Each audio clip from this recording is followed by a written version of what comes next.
New Super Mario Bros. U is one of those games that just feels like it never should have happened.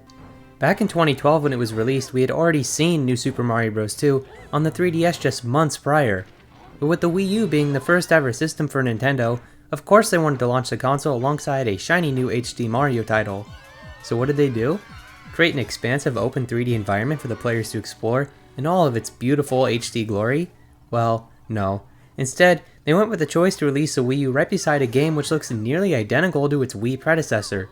New Super Mario Bros. U has always confused me, and I'll never wrap my head around Nintendo's thought process at the time.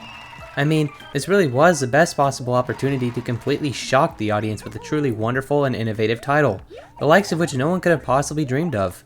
But of course, that never happened, and I firmly believe that this decision will forever remain as one of the single biggest reasons the Wii U flopped financially.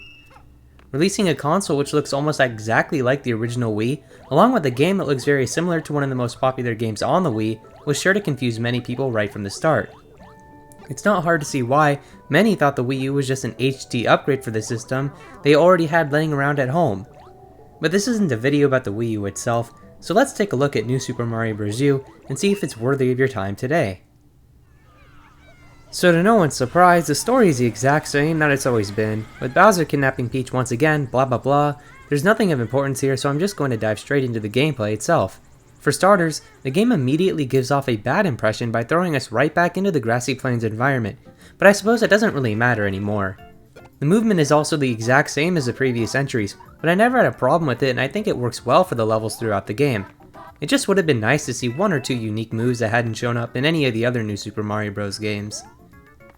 Now, one major improvement when it comes to this game is the backgrounds.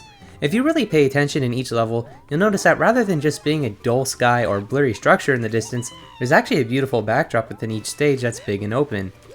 It's also a nice touch how the further you progress through a world, the background will reflect that and usually display something new each time. The best example of this is how in the last world of the game, you can see Peach's castle in the distance, but with each level that passes, the castle appears closer and closer. It's details like this which set the game apart from the Wii and 3DS versions. It's also a much cleaner and refined experience overall, and though it might be pointless to mention this, I love the attention to detail that was put into even the smallest things, such as the coarse clear letters bouncing onto the screen and then changing colors.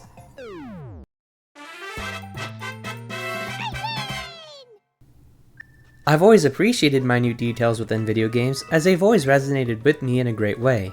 Speaking of which, New Super Mario Bros. U also feels a lot like Super Mario World throughout its entirety, and I'm surprised I haven't heard more people point this out. The world map works much in the same way where you simply walk to the next world rather than being taken to a loading screen.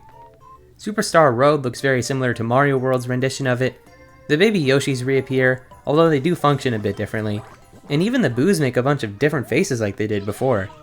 I'm not complaining about any of this, however, as Super Mario World is my favorite 2D platformer in the franchise, so it was cool to see it represented in some way here. One thing that gets a lot of flack from these games is the music, and it disappoints me to say that once again, yes, the soundtrack is basically the exact same score pulled directly from New Super Mario Bros. Wii.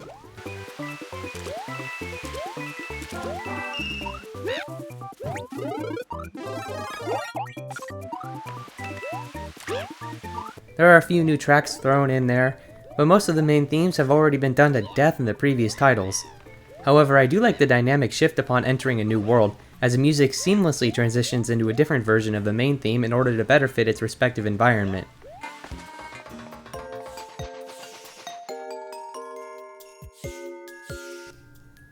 As for the new additions to the game, I briefly mentioned some earlier, such as the baby Yoshis, but there's also Nabbit, who serves as a quick diversion from the rest of the experience, where you have to chase him down and upon catching him, Toad rewards you with a pea acorn.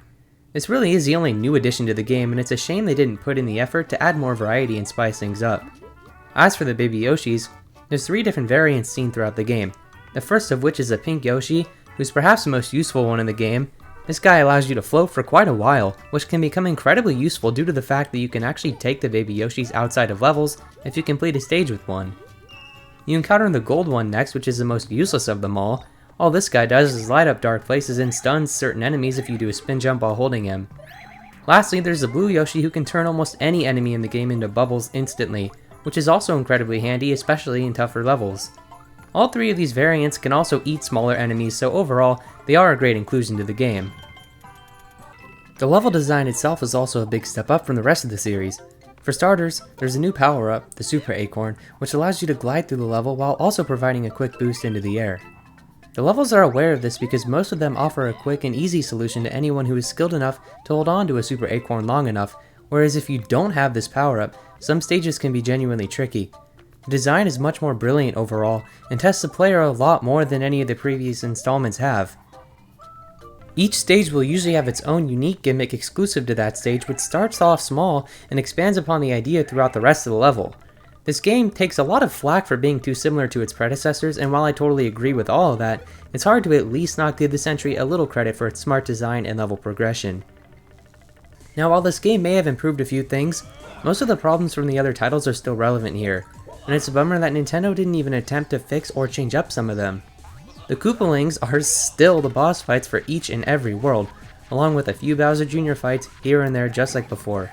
And while they may have attempted to improve things by bringing back Boom Boom, in my opinion, it just worsens the experience. He has even less changes throughout the game than the Koopalings do, and on top of that, you also fight him in every single world of the game except the last one. He poses absolutely no challenge, and his earlier encounters could be classified as some of the easiest boss fights in the entire Mario franchise.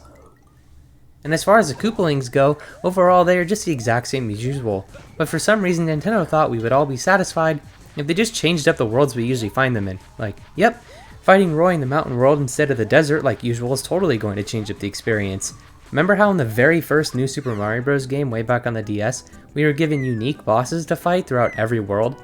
I still remember almost all of those encounters because of how memorable they were, and how much personality they brought to the experience. There's a reason people still say that the original game is the best in the series to this day, and I don't blame them. I mean, when you compare Nintendo as a company back when the first title launched, compared to when the Wii U released, the difference is night and day, as after the Wii era, Nintendo became incredibly lazy due to their massive success and profit from that console, so they must have just assumed everyone would buy and play the Wii U games without hesitation, but boy, they couldn't have been more incorrect.